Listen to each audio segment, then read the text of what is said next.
अस्सलाम वालेकुम वरहमतुल्लाह। Introduction to trigonometry chapter में आज हम पहली एक्सरसाइज का चौथा क्वेश्चन करने जा रहे हैं। आप अपनी टेक्स्ट बुक सामने रख के देख लेंगे कि क्वेश्चन में हमसे क्या पूछा जा रहा है। Given 15 cot A is equal to 8, find sin A and sec A।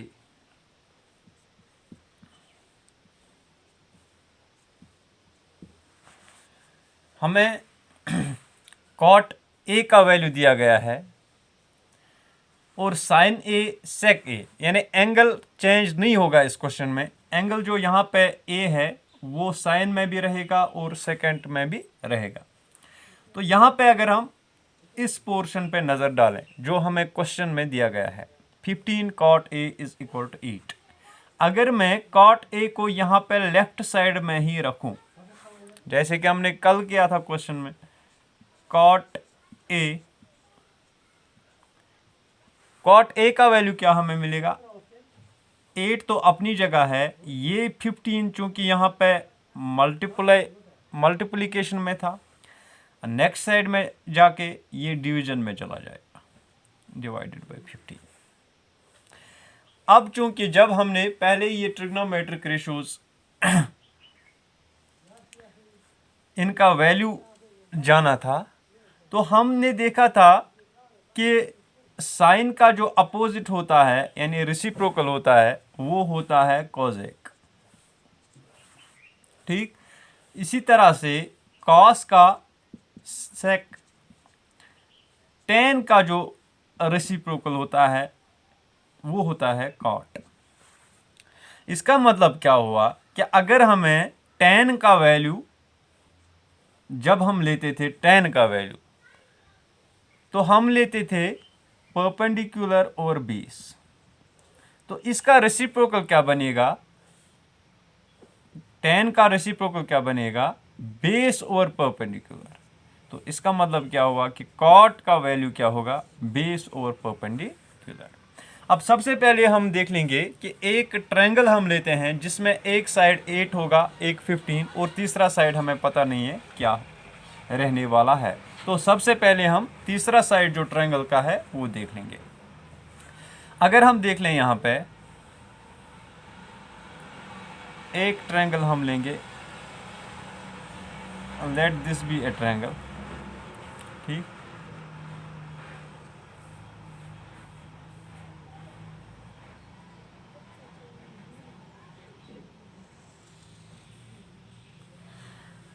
Late this be side, ये this be side A B, ठीक, this be side B C और तीसरा साइड जो है वो ए सी हम लेंगे। इस ट्रायंगल पे अगर हम ध्यान दें, थीटा अगर यहाँ पे अगर हम एंगल ए ले लें, एंगल ए के हिसाब से बी सी जो है वो परपेंडिकुलर होगा और ए बी जो है वो इस ट्रायंगल की बेस होगी और ए सी साइड जो है वो होगा हाइपोटेन्यूज।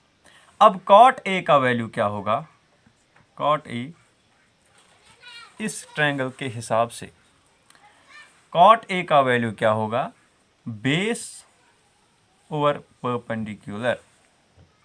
ठीक, तो इस ट्रायंगल में जो बेस है दैट इज ए बी,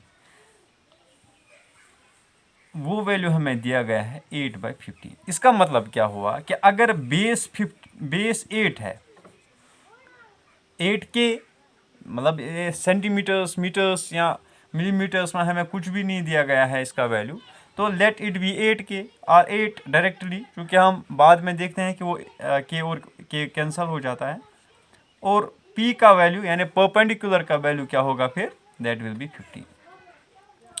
यानी ये साइड जो है इस ट्रायंगल में ये साइड परपेंडिकुलर है, this side is perpendicular, it is 15 and this one is 8। अब जो थर्ड साइड है, this very side, we have to find out, first of all we have to find out the value of AC। तो सबसे पहले हम देख लेंगे कि इस ट्रायंगल में ए सी का वैल्यू क्या होगा।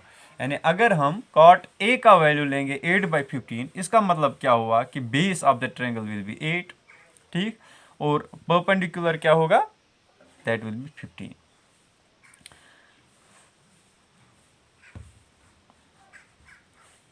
तो हम पाइथागोरियन थ्योरम या पाइथागोरस थ्योरम इसमें अप्लाई करेंगे in triangle A B C right angled at B, ठीक, cot A will be equal to base over perpendicular and base of the triangle is AB and perpendicular is BC, that is AB over BC is 8/15, ठीक। अब इस हिसाब से AB का value होगा 8 और BC का वैल्यू होगा 15, ठीक है ना, और AC जो है वो हमें निकालना है। तो ये चीज़ पहले हम लिखेंगे, इसके बाद हम देखेंगे कि अब हमें चूंकि AC का वैल्यू चाहिए तो हम अप्लाई करेंगे Pythagoras theorem. Applying Pythagoras theorem. Pythagoras theorem के हिसाब से इस ट्रायंगल में AC स्क्वायर यानी हाइपोटेन्यूज स्क्वायर वो होगा BC स्क्वायर यानी perpendicular square plus AB square यानी बेस स्क्वायर, ठीक।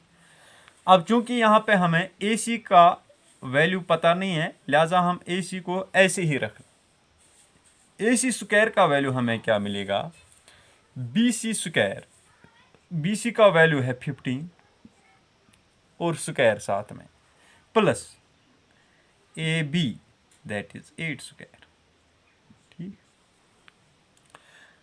अब AC स्क्वायर यानी इसका मतलब क्या हुआ कि AC स्क्वायर का वैल्यू हमें क्या मिलेगा, 15 is 225 प्लस 8 is 64, तो ये हमें मिलेगा वैल्यू AC स्क्वायर का। लेकिन चूंकि हमें सिर्फ AC चाहिए, लिहाजा AC का वैल्यू क्या आएगा, इस पे मतलब इन दोनों नंबर्स के सम पे हम स्क्वायर रूट डाल रहे हैं। यहाँ पे 5 + 4 दैट इज 9, 6 + 2 दैट इज 8 और 2 अपनी जगह 289, और 289 किस का स्क्वायर होता है, किस नंबर का, it is the square of 17। तो इसका मतलब क्या हुआ कि AC will be equal to 17। तो अब हमें AC का भी वैल्यू मिल गया यहाँ पे, यानी अब हम यहाँ पे जहाँ पे हमने नोट ऑफ इंटरोगेशन रखा था, यानी हमें पता नहीं था अभी AC का वैल्यू, अब हम 17 लिखेंगे यहाँ पे। इस ट्रायंगल में अब हमें तीनों चीज़ें, तीनों साइड्स जो है, क्योंकि हम ट्रिग्नोमेट्री ही पढ़ रहे हैं, 3 साइड्स मेजरमेंट, तो तीनों साइड के मेजरमेंट्स, तीनों साइड के वैल्यूज हमें पता चली। एक हमारा है 8 बेस ऑफ द ट्रायंगल और परपेंडिकुलर है 15 और हाइपोटेन्यूज जो मिला हमें दैट इज 17। अब हमें कौन कौन से ए रेशियोज निकालने, फाइंड साइन ए एंड सेक ए। तो सबसे पहले हम देख लेंगे इस ट्रायंगल में साइन ए का वैल्यू क्या होगा। साइन ए का वैल्यू होता है परपेंडिकुलर ओवर हाइपोटेन्यूज, और इस ट्रायंगल में परपेंडिकुलर कौन सा है, दैट इज BC।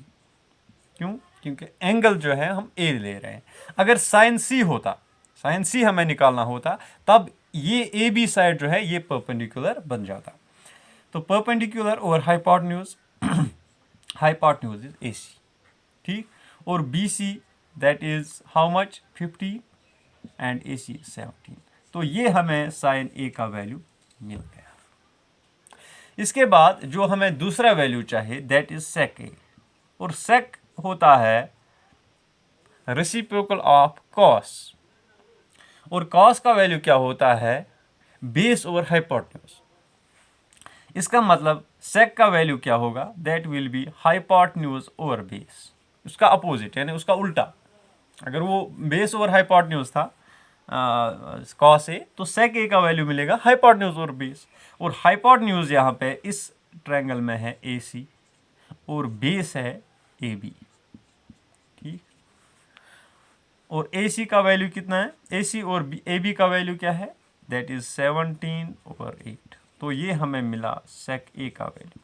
तो इस तरह से जो दोनों वैल्यूज हमें निकालने थे, किसका, दोनों रेशोज जो हमें ट्रिग्नोमेट्रिक रेशोज चाहिए थे, साइन ए और सेक ए, हमें दोनों मिले bye first by measuring the third side of the, finding out the third side of the triangle and then applying this formula.